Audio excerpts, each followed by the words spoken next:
seal the deal. strong. Yeah, absolutely. And then let's see. It's written in the bond. We've got it. Can't go wrong. It's definitely. Kylie, it's all yours. So we'll start with Group Orange on their discussion from Book 3 about the travels. Okay, so yeah, Group Orange. And so we were supposed for our discussion topic, we were supposed to focus on Book 3 and the kind of the travels and the voyage that the refugees go on. And then we were supposed to compare that to other journeys that we had read about in 101. And so specifically we were talking about Abram to Canaan, the journey of the Israelites from Egypt, and then also Gilgamesh, and comparing different patterns that emerge, different motifs that exist between the two. So for my own reading, one thing that I found as a parallel, so I focused on Exodus and the journey from Egypt to Canaan, and I found that there was this motivation to protect their gods and to protect their religion. So at the beginning of the Aeneid, Book 3, it says, lines 17 and 18, it says, "Born outward into exile with my people, my son, my hearth gods, and the greater gods," which demonstrates this dedication to protecting gods and to placing value upon the gods. And in the Bible, Exodus 5:3, there's also a focus on protecting their religion and the need to leave Egypt in order to have this religious freedom, in order to worship their God. I also found this parallel between signs that were given by the god to prove the existence of a god or to prove some sort of point or to lead the people in a direction.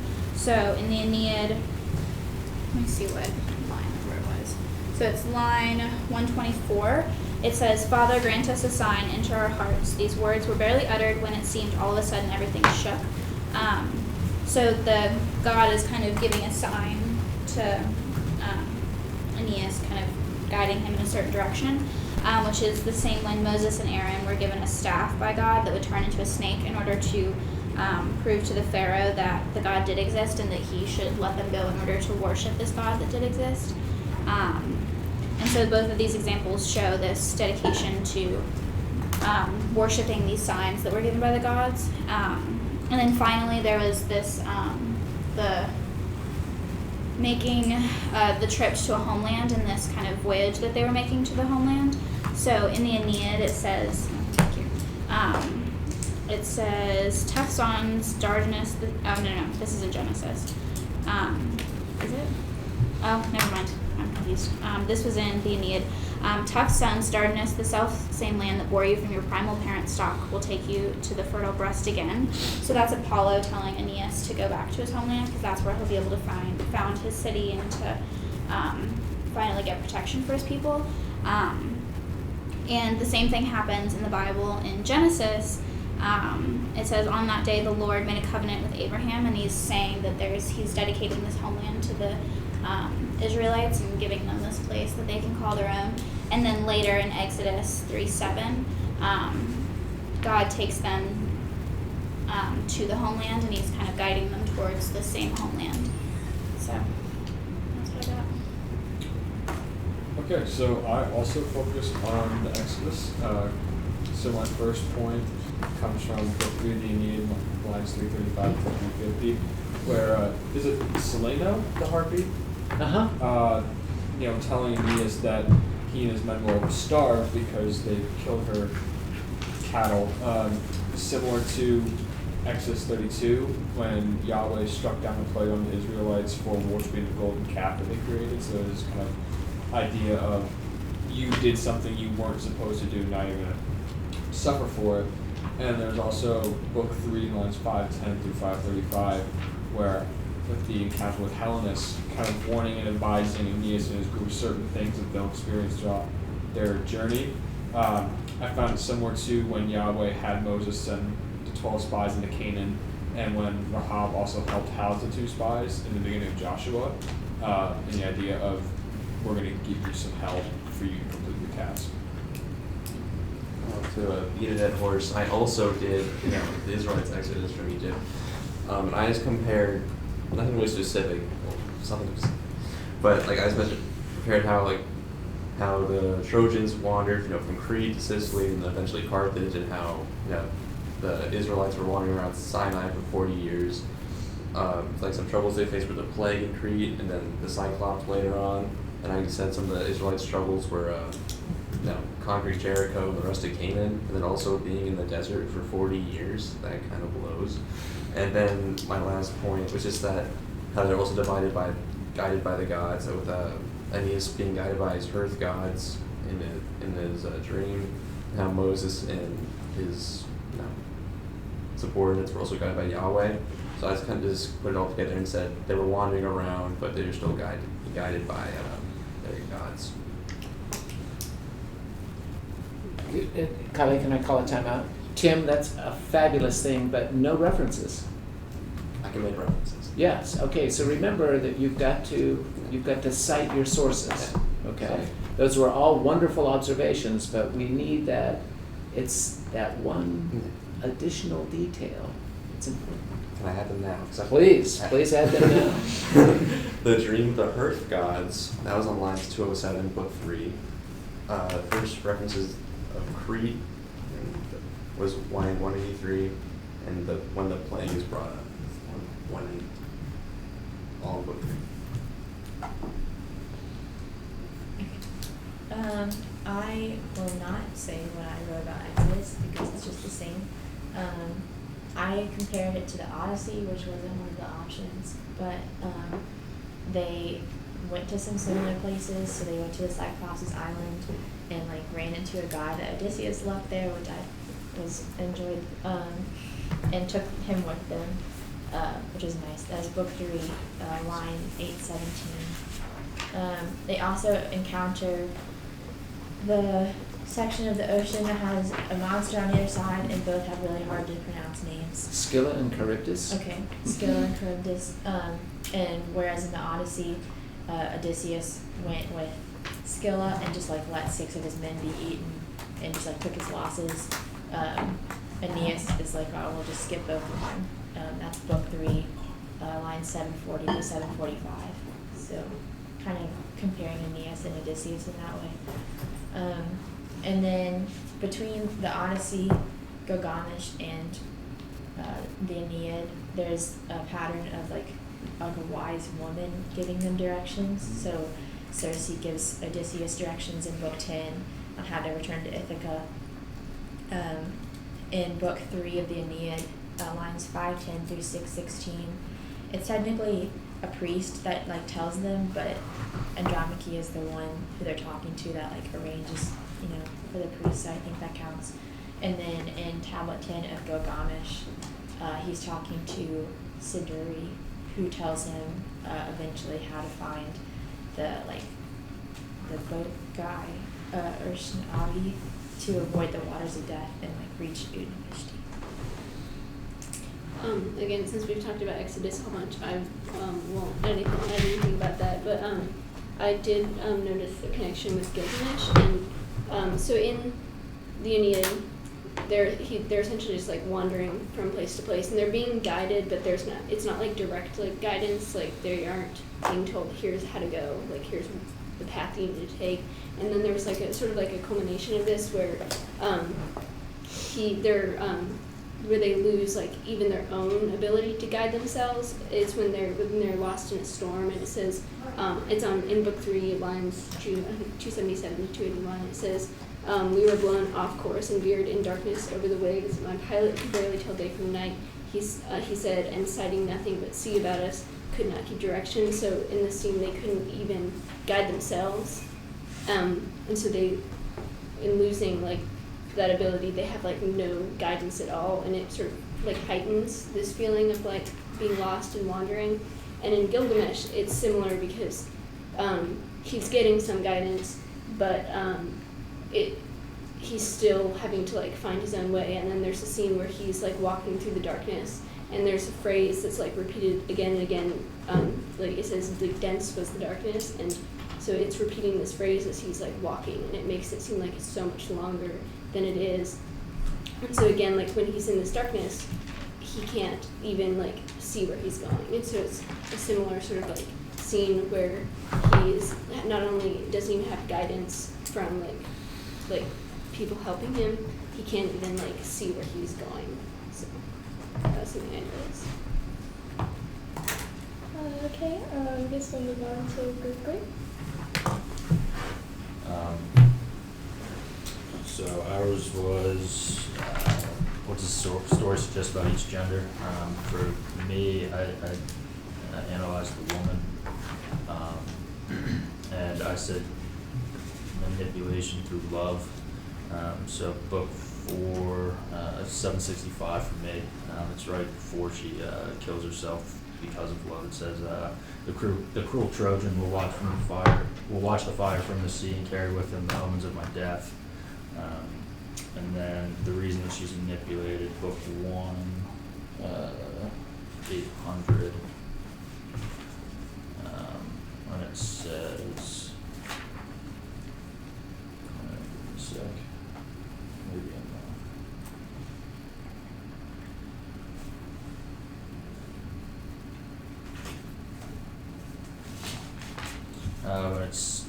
when Venus is talking to Cupid about making her fall in love with Aeneas, I plan to catch the queen off guard and by guile encircle her with passion so that no power can change her and she will be bound to me by a great love for my Aeneas. So to me this is showing that, at least in this books, women are easily manipulated by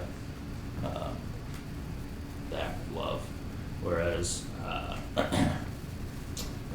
Aeneas particularly, I found it interesting when he is able to fall asleep prior to his departure, and Dido is kept up tossing and turning due to her anxiety. I related Andromeda's situation in book 3 to Dido's situation in book 4. So in book 3, line 438, Andromeda said that happiest of us all was Priam's daughter, the virgin picked to die at a great tomb, and skip a line, and she said she never had to bear the slaves alive and never laid hands on the lords and masters' bed. And in book 4, line 629, where it says the holy water blackened, the spoke wine turned to blood and mire, and Odysseus spoke to no one, not to her sister even. Like it was like her husband, like words calling to her, and Dido felt like, you know, forced to like have to commit suicide because of her unfaithfulness to her husband. So I see like women in this kind of period of time, they like being unfaithful to their husbands, their partners, means like being disgraceful and even worthy of death. Yeah. So on mine, I got the quote. It's on book 4, 140 lines, 145 to 147, and it's when Juno and Venus are talking, and Juno says, "Why not then rule these people side by side with equal authority, and let the queen wait on her Phrygian?" On what was it? On Phrygian, Phrygin. Phrygian. Phrygian lord. And so like I think this line or this like lines show that despite saying in public they will have equal authority, ultimately because of their genders, Aeneas is like considered her superior. And then so going off that, one of the things that Dido I think shows is that in order to get their goals across in the Aeneid, women kind of have to use craftiness in order to, like what she did was she kind of tricked her sister before killing herself, and this is seen in the characters of Venus and Juno, and then like a particular instance is like when Aeneas is talking to his mother and he complains that you tease your son so often with disguises. 559, page 18, book 1. So in society, like Dido, women are forced to be craftier than men to achieve their goals. So that was like kind of what Dio kind of represented. Can I add something kind of random? So this doesn't really, it does tie in, it ties into something because a previous person brought up that in this story that the women are easier to be manipulated. And right now I'm in a first year writing seminar class and we're reading parts of the Odyssey, like specifically. And in the Odyssey it's all the men who are getting tricked, like Helen tricked them with Helen's potion and then told them the story about how she tricked them inside the Trojan horse. And the lotus flowers got them in and like they became more vulnerable to that. And so that was just something interesting that I thought of since Brittany brought up the Odyssey. I think I can bring it in too. Can I just add that the Odyssey is absolutely bringing it in because Virgil is very much basing this first part of the Aeneid on the Odyssey. So absolutely, it's completely germane to that. Brittany, I wanted, while I'm on that topic, that this is going to come up the role of a woman as with the Sibyl is going to assume a role very analogous to what Circe does in the Odyssey. So it's coming. Okay, you made that connection already, but an even bigger connection is coming. Okay, where Sibyl will actually lead him to the underworld in the same way that Circe gave him advice on how to get to the underworld as well. And the issue of manipulation. So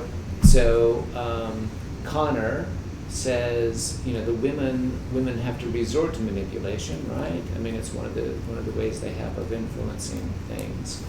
And you pointed out that similar, but from a slightly different angle, that the men are the ones who are being manipulated all the time, right? So this concept of manipulation.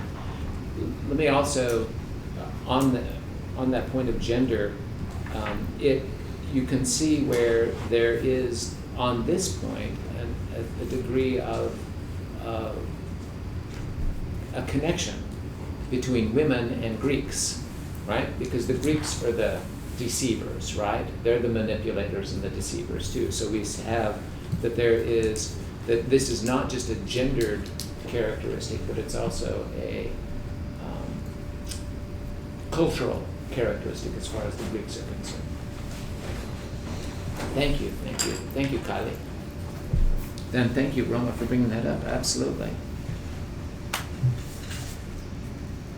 Oh yeah, okay. Wanna start or we Yeah, don't? no, Okay. I'll go. I talked about piety and religiosity with respect to love and the Roman world, because the will of the gods was pretty important in all aspects of Roman society, and love, I think, is really no different. So in Book 4, lines 43-75, we see Dido's sister Anna comment on how advantageous a relationship with Aeneas could be, especially in case of war. So her support's political, but regardless, Anna encourages Dido to keep the Trojans there, saying that she only asked the indulgence of the gods in line 71. So here we start to see how the will of the gods is taken seriously, especially with two people being together like this. Skipping down the page to lines 78-91, we see Dido making offerings to the gods. Quote, "For Juno, most of all, who has the bonds of marriage in her keeping." But line 92, "What good are shrines and vows to maddened lovers?" starts to hint that Dido is so in love with Aeneas that she's going to pursue this really regardless of anything else, which ultimately proves to be disastrous for her because her and Aeneas are not fated to be together because of Aeneas' destiny to go to Italy, which eventually results in the end of her life and his departure from Carthage. And I sort of took this as another Roman parable of do as the gods command or you're punished for it, right? And a very famous example of two lovers going against the will of a god would be the Hebrew Bible, Genesis book 3, Adam and Eve, right? Whose efforts to be together against the will of God damned humanity to sin, right? So there's still that theme of being punished for going against this, even in the name for love, right?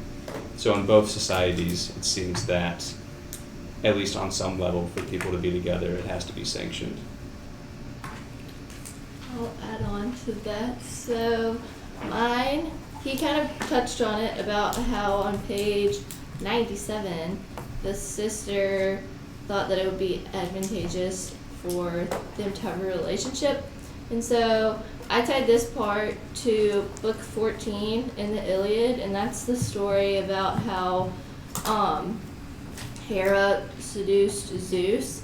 And so that the way that ties together is the motivations behind it. And so while the sister is not Dido specifically thinking like, oh, this could be advantageous to not just me but like all of the people around us, well, what the sister says is, sister, what a great city you'll see rising here, and what a kingdom from this royal match. And then Hera in book 14 of the Iliad, she tricked Zeus to help turn the tides of the war in the favor that she wanted. But then on page, like between pages 98 and 99, just a little bit further down, then Juno recognized that Venus was behind their relationship sort of thing. And so I said that this was different to book 14 in the Iliad because none of the other gods or goddesses figured out what Hera was doing with Zeus. It's just the people that knew were the people that supported. And so the fact that a god noticed this makes sense because it's mortals that they're dealing with. But that was different than the Iliad.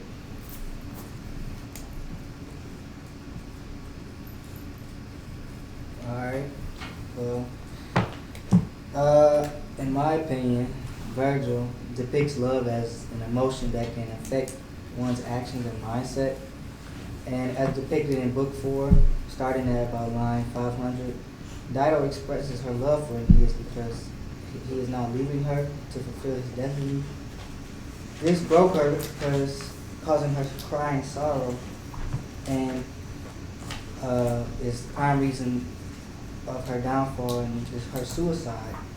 And here you kind of see how that love affects the mind and the actions of those who are experiencing it. And then when I related it to the Hebrew Bible, you don't really see love as present as in like a romantic way. You more see it as a religious way, to where that in the Bible is more focused on your relationship with God rather than a relationship with women, because it's the Bible. And then it's like the men in the Bible have more than one wife, so it's like it could possibly be romantic in the Bible sense. And the only love that is displayed to other humans is that of mourning after their death, which then that type of love affects their actions, causing them to, shave their heads or rip off their clothes and stuff like that. So it's a lot of different the way that love is depicted. Okay. I noted in book 4, lines like 14 through 40, the passage where Dido is that what you said? Dido? Mm-hmm. Where she's talking about how all of her love belongs to her dead husband and how she vowed to never remarry, but like Aeneas would be the only one like who could make her consider breaking that vow. And I connected it to the Hebrew Bible, and I know we didn't read this book, but in 1 Corinthians chapter 7, lines 8 through 9, it says, "To the unmarried and the widows I say that it is well for them to remain unmarried as I am, but if they are not practicing self-control, they should marry, for it is better to marry than to be aflame with passion." So I just focused on how it wouldn't be against like Yahweh's views for her to remarry being a widow, because he would rather her be married than to have like uncontrollable passion for someone and not be married to them.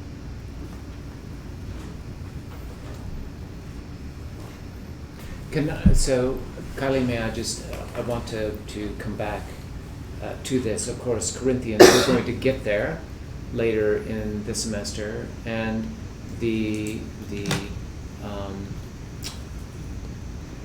this is a very interesting, what Paul has to say about marriage and about these relationships and about gender is going to derive from his belief that the world is going to end virtually immediately, right? So this is his situation here is going to be quite different, although there is a certain sense on the part of this relationship of Dido and Aeneas that there is a finite aspect to it, okay? Or at least we see a finite aspect to it because we as sort of an omniscient audience understand the future that Aeneas has, okay? So when we see this relationship evolving, we know that it's not going to last, right? But if we put ourselves in the situation, if we suspend our understanding of that and put ourselves in the situation of Dido and Aeneas, I think our perspective on these two changes, right? Because we see these familial, we see marriages in the Hebrew Bible, for example, Jacob and his wives, right? We see Abraham and Sarah. We see various forms of this. We see what appears to be romantic love, David and Bathsheba, for example, Delilah and Samson, Samson's first wife, and so on. We see this, but we also see that marriage is a way to promote the family, right? The kinship group, and so on. So there's both a public and a private aspect to these relationships. And here we see also the blending of the private and public relationship in Dido and Aeneas. They clearly are attracted to each other, right? Even independent of Venus's manipulation here. They are both powerful, they are both leaders of their people. There is clearly an advantage, political advantage, to some sort of alliance between these two, right? It makes sense in some of those things. So there's an attraction there, and at the same time, in terms of their public, what it means for their people to be for this relationship, from Virgil's point of view, as a very negative thing. It's negative for both of them because it leads to this innovation among the Carthaginians. And it precludes or prevents the rise of Rome, okay? The establishment of these refugees in Italy.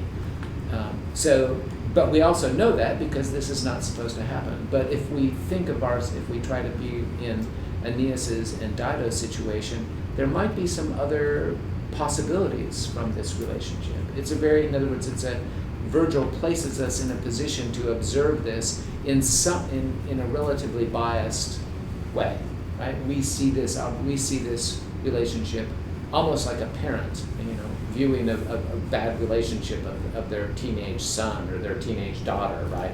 What are you getting mixed up with someone like this? You've got to go to college, or what about your career, or all of those sorts of things. We're going to see this when we get to Augustine also, these sorts of things. So just to bear in mind that we've got that marriage in this context still is, for the most part, not a romantic connection, but it's one that has economic and political ramifications, right? And as Tank points out, this plays out in the Hebrew context differently than it does in the Roman context. Just on this point, if I may make just an observation about some of the cultural things involved in this, is that from the legal position for a Roman, so a Roman reading this in the 1st century CE, the rules for marriage and divorce, first of all, Roman women had significantly more rights and privileges in the Roman world than they did in the Greek world. Okay, that is. But in terms of marriage, the process of divorce was much easier and favored the male to a much greater extent in the Roman world than it did the Greek world. In the Roman world, a male, a married man, could divorce his wife without ever letting his wife know. He would just have to say, "I'm divorced," essentially. That's it. Whether she was around or whether she hears it or whatever, he could divorce, absolve a marriage on his own part simply by making that known, okay? Simply by uttering, I'm now divorced. In the Greek world, that was, because it was really an there were economic considerations, that was more difficult, okay? It was contractual. Not so much so in the thing. So here I think you have a reflection of that here, where Dido assumes that they're married, right? And Aeneas can just go whenever he wants. He can divorce her however he wants to, okay? Whether or not she feels like she's married or whether he thinks of himself as married, he has that kind of latitude that she does not feel quite the same way about. So there's an asymmetry in that relationship, just based in terms of the Roman understanding of marriage. It was partly because, and I'm not apologizing for that legal asymmetry.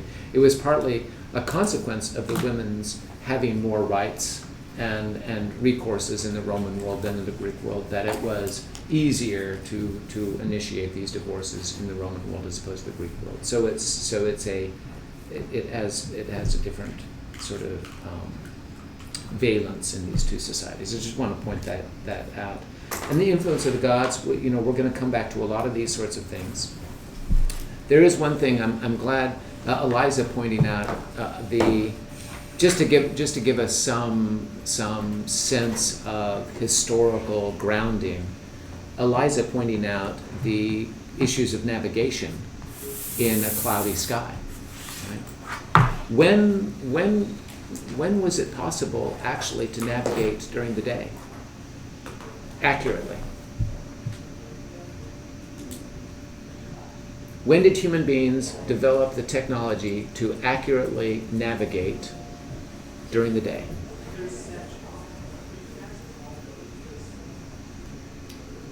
Couldn't they tell off when the sun rises and sets? Sure. They knew what they could approximate, but in terms of what good is the sun? The sun will only tell you essentially north and south, right? Constellations. During the day, you can navigate just fine at night with the constellations, but during the day, when did human beings achieve the ability to accurately navigate in the open sea during the day? Renaissance? I don't know. Compass, right? Oh no, they've had compasses for a long time. The problem is longitude. Latitude is fine. You can figure latitude based on the sun, but longitude requires what? A clock. When was the first clock that was not dependent on a pendulum movement? Can't have a pendulum on a ship, right? At sundial. Is that time? Well, yes. Except that if you're in motion in the sea, it's going to change. Okay, it's unreliable and that sort of thing. 1735. 1735. So we've only been able to do this for a relatively short time of human history. Here we are, we're so superior with our GPS system and